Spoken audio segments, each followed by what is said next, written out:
佛陀刚走，弟子们就吵起来了。一个老师教了45年，一个字都没写下来，然后永远的离开了，留下的满屋子弟子各自记住了不同的话，各自理解了不同的意思。现在问题来了，谁说了算？ Hello， 大家好，我是王立杰。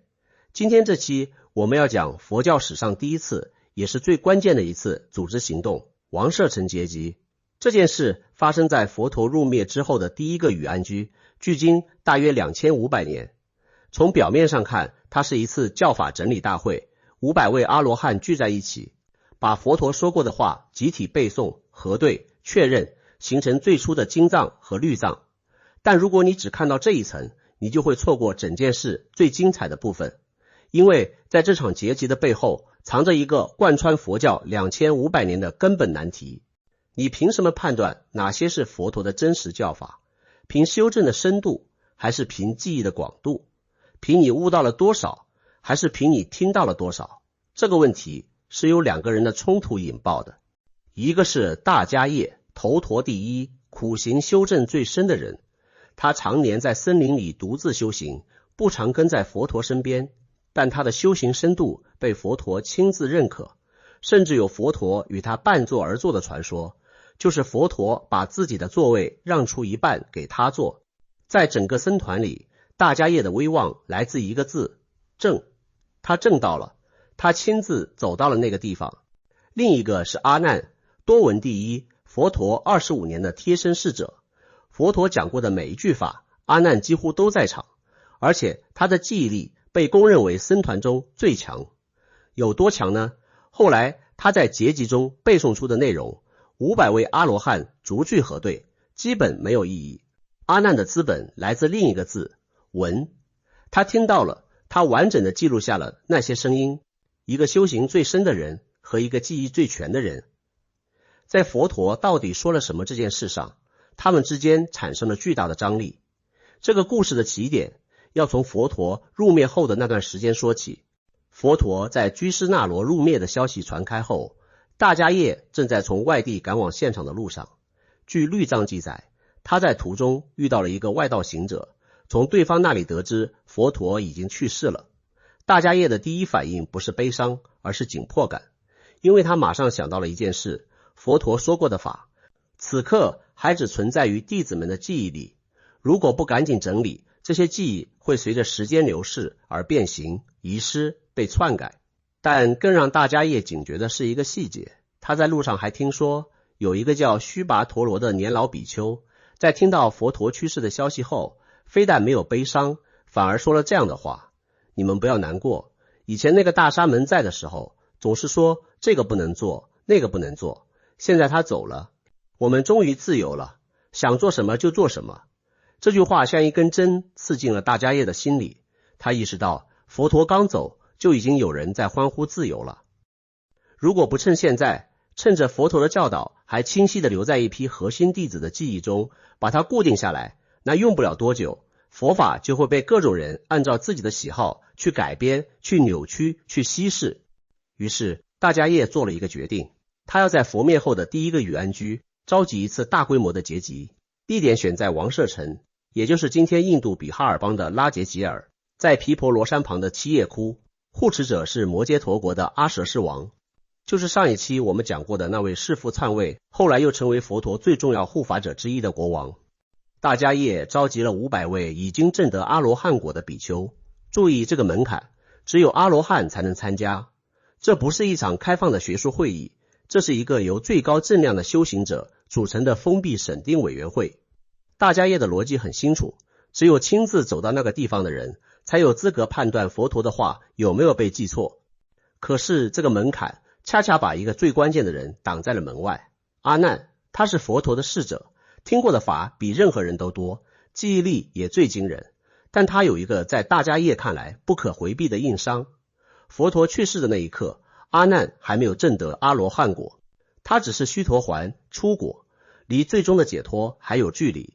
这就出现了一个非常微妙的局面，劫集需要阿难，因为没有人比他记住了更多的佛陀教法，但大家也不允许阿难参加，因为他的修正不够。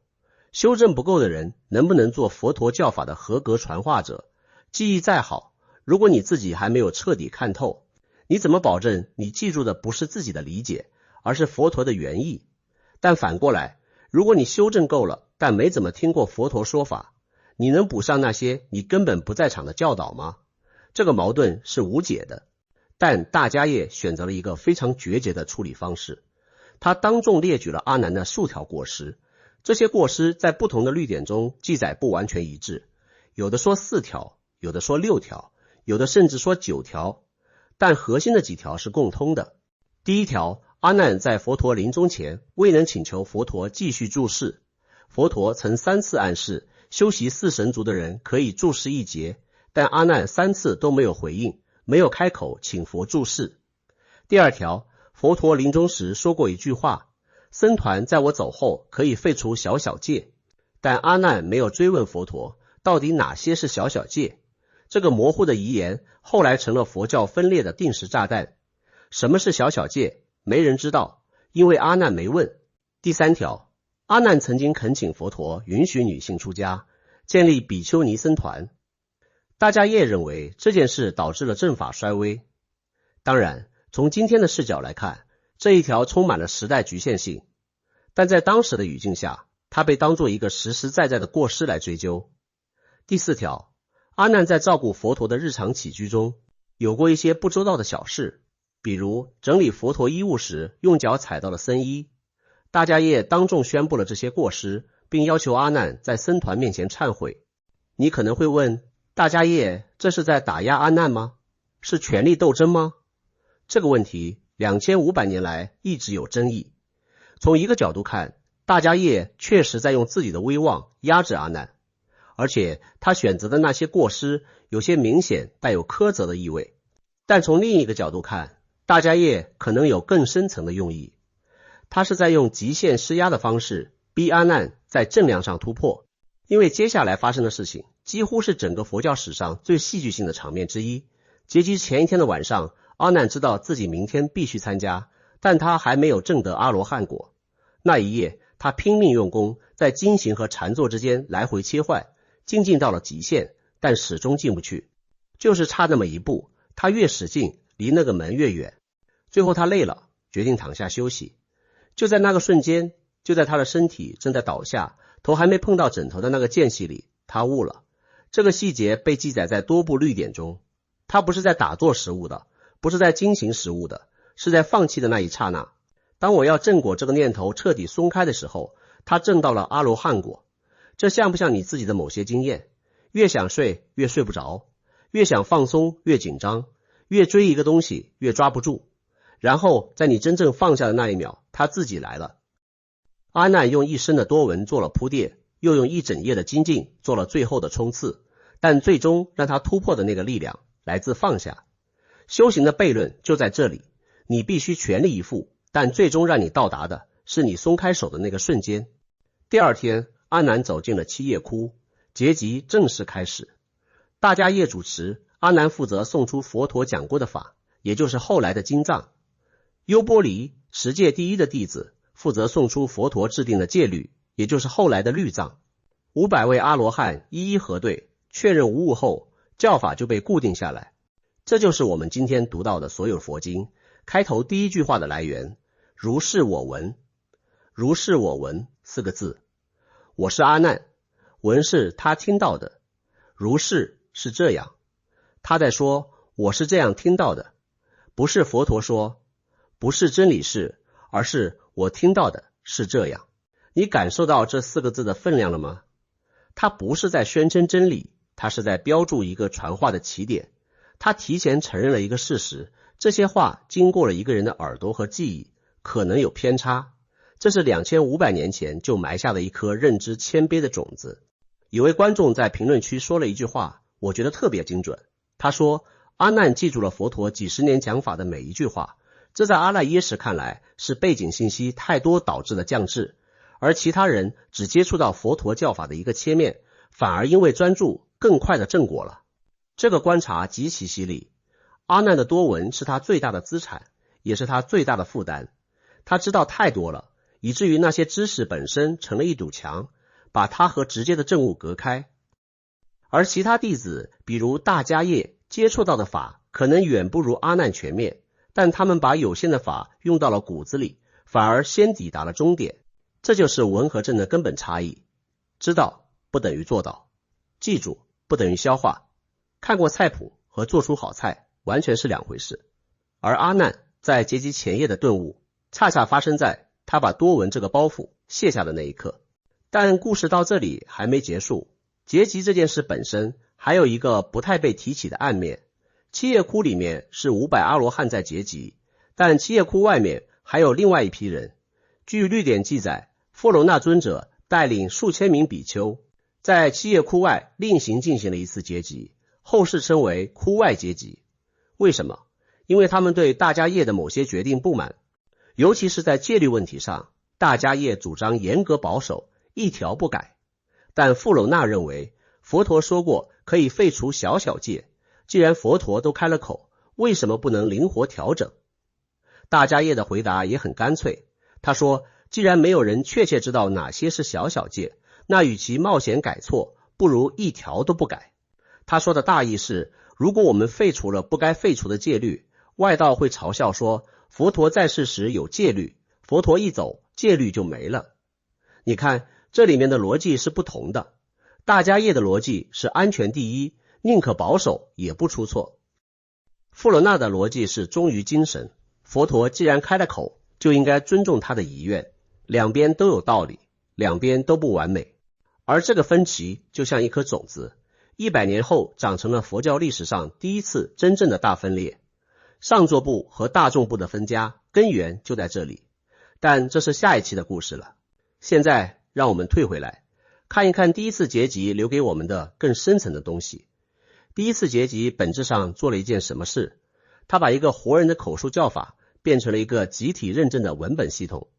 在这之前，佛法存在于每个弟子的记忆中，每个人记住的不一样，理解的也不一样，但没关系，因为佛陀还在，有分歧可以找他本人确认。但佛陀走了，这个最终裁决者消失了，从此以后，佛陀说了什么这个问题就不再有唯一正确的答案，只有一个集体认证的版本。这个版本是500个阿罗汉投票通过的，它是共识真理，不是绝对真理。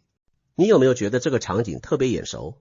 一个创始人离开公司后，高管们坐下来开会，确定公司的核心理念、规章制度和行为规范。有人强调忠实于创始人的原话，有人主张根据新情况灵活调整，有人拿出录音和笔记说，你看，他就是这么说的。有人说，你虽然记住了他的话，但你根本没理解他的意思。这就是人类所有组织都逃不掉的命运。创始人在的时候，一切都以他为圆心运转。创始人走了，剩下的人必须达成共识，而共识永远意味着妥协、筛选和取舍。有些东西会被保留，有些会被遗忘，有些会被有意无意的改造。第一次结集保住了佛陀教法的核心，但它也确立了一个模式。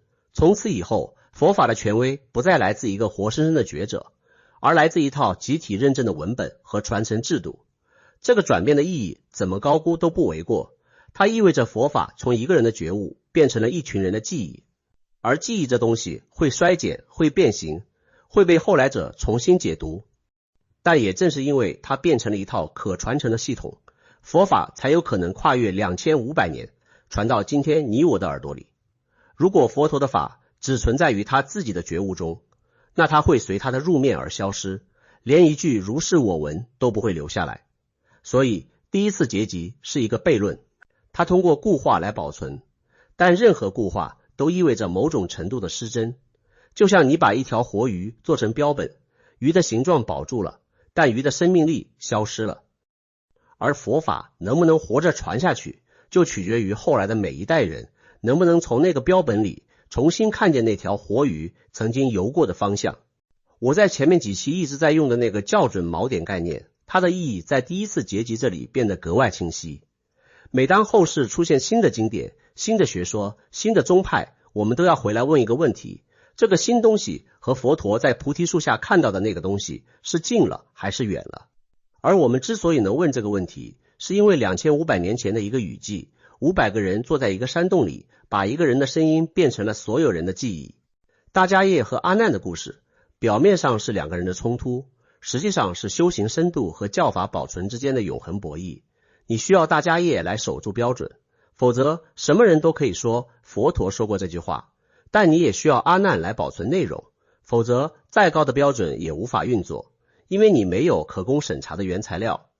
正和文，智慧和记忆，直觉和数据，哲学和历史，这2条线在第一次结集中拧在了一起，此后再也没有分开过。